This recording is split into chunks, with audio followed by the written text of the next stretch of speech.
النادي الاهلي لنص نهائي دوري ابطال افريقيا بعد الفوز على سيمبا في مباراه العوده بهدفين مقابل لا شيء في استاد القاهره، بعد الفوز في الذهاب بهدف مقابل لا شيء في تنزانيا، عشان يكون مجموع اللقاءين 3 لا شيء للنادي الاهلي. الفوز رايح جاي، ده شيء جميل جدا، شيء مميز جدا في افريقيا، شيء يحسب للعيبه والمدرب ولكل شخص داخل المنظومه. ولكن خلينا ندخل في الموضوع على طول.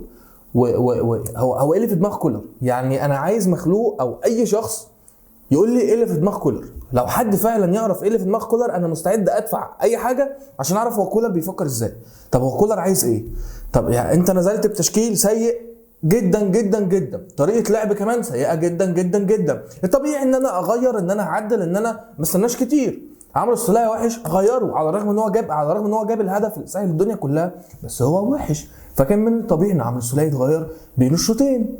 طيب موديست مش مباراته، مفيش كور كتير بتوصل له، نزل كهربا. علي معلول عمل مجهود بدني كبير جدا، عمل شغل عالي جدا، فخلاص بيقول لك انا مش قادر، نزل كريم الدبيس.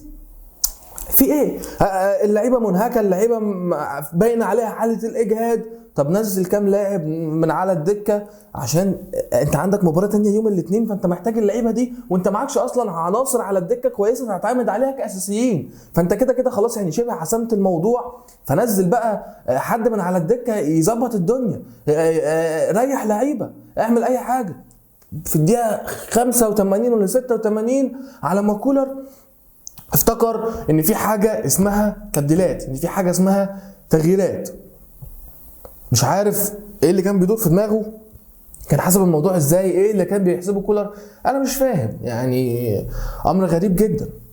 عمرو السولية من المباراه اللي فاتت وهو سيء، حطه كاساسي برضه في المباراه دي. قفشه حتى وان كان سيء، بس انا محتاج صانع لعب في ارض الملعب. انا النهارده بعمل باص كتير جدا في نص ملعبي، وفي الاخر بعمل الكره الطويله اللي بتروح لحارس مرمى سيمبا، مش بستفيد منها باي حاجه. فمهما كان قفشه حتى وحش، ينزل في مباراه النهارده كاساسي كان هينفعني برضو اكتر بكتير عن اللي موجودين على ارض الملعب، في ان هو ينقل الكره من نص ملعبنا لنص الملعب الهجومي، لنص ملعب سيمبا. ده اللي كان المفروض نشوفه، اللي كان المفروض يحصل.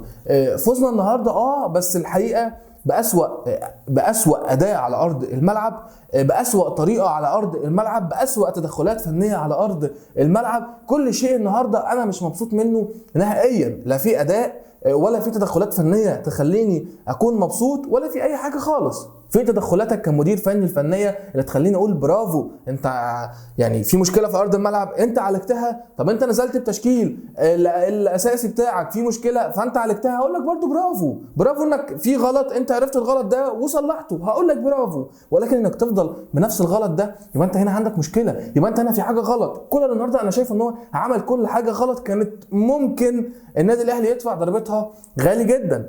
شوبير تألق في واحدة، والله لو كانت دخلت كل سنة وانت طيب.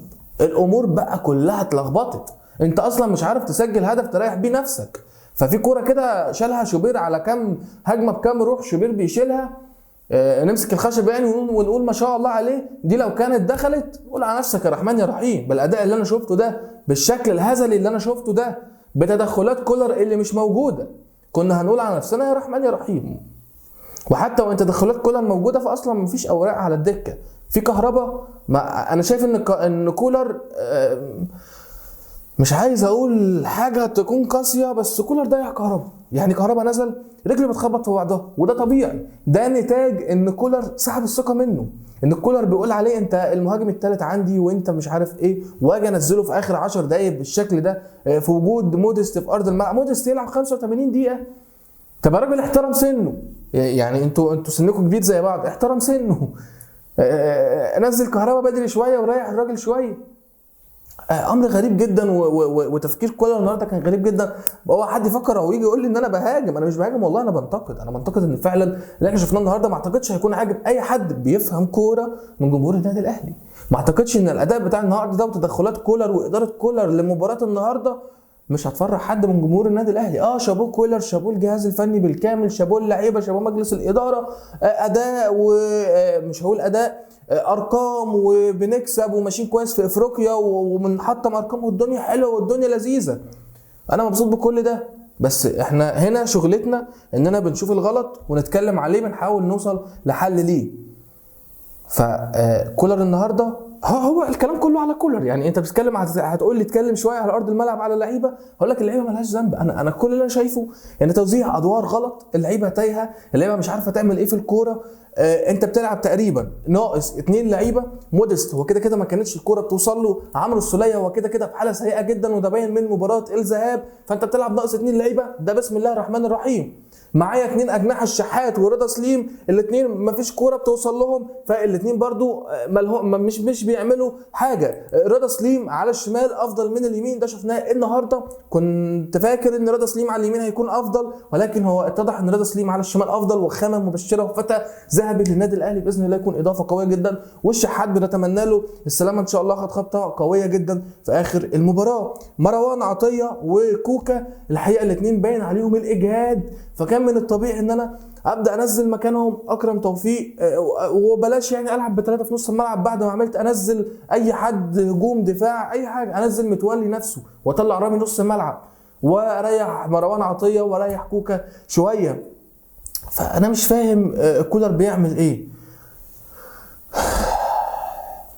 دي كده كانت حلقتنا النهارده، وشويه دردشه عن مباراه الاهلي وسيمبا. مليون مبروك جمهور النادي الاهلي الصعود لنص نهائي دوري ابطال افريقيا، وباذن الله البطوله من نصيبنا. ولكن احنا بنتكلم عشان احنا عايزين احسن، احنا عايزين افضل، احنا عايزين نوصل لاحسن حاجه ممكنه، عايزين نكسب باداء، عايزين نشوف الحاله الفنيه بتاعه الفريق كويسه، عايزين نحس ان في تدخلات من كولر بتعمل فارق في ارض الملعب. اشوفكم على خير، كنت معاكم احمد حبيبه، سلام.